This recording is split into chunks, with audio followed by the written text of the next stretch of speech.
Pentagon confirms that 4 people were killed on Thursday in the United States military's latest strike on a suspected drug boat. U.S. Southern Command released this video of the attack in the Eastern Pacific.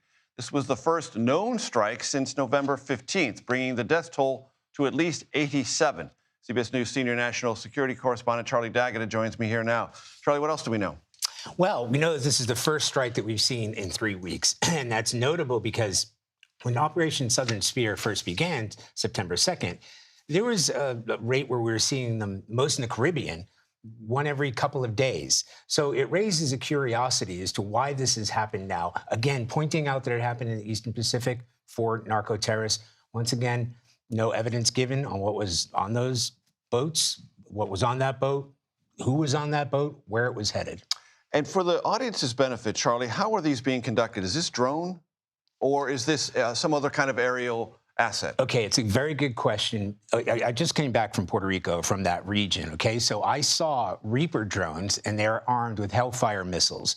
So that can be assumed, especially for that September 2nd, that's likely to be a Hellfire missile, likely to be run by Special Operations Command down there. However, there are F-35s in the region. There are now F-18s on top of the Ford carrier group. Any number of strike carriers that can be, even gunships can be brought in to take out these boats. So there are several options, but eyeballing it from the video and then hearing some of the testimony yesterday from General Mitch Bradley, that was a Reaper drone, several strikes on the same craft. You mentioned the carrier strike force, Gerald R. Ford. As I understand it, Charlie, we have about 15,000 Marines and Navy personnel in the region. And part of that is supplied through Trinidad and Tobago and Puerto Rico, as I understand it.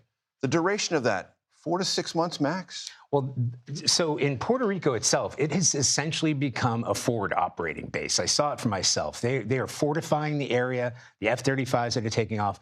The Gerald R. Ford, where that becomes max capacity, is that was already deployed. It had been deployed since June. So even though it just entered what the military calls the AOR, Air Responsibility, it had been out in Europe.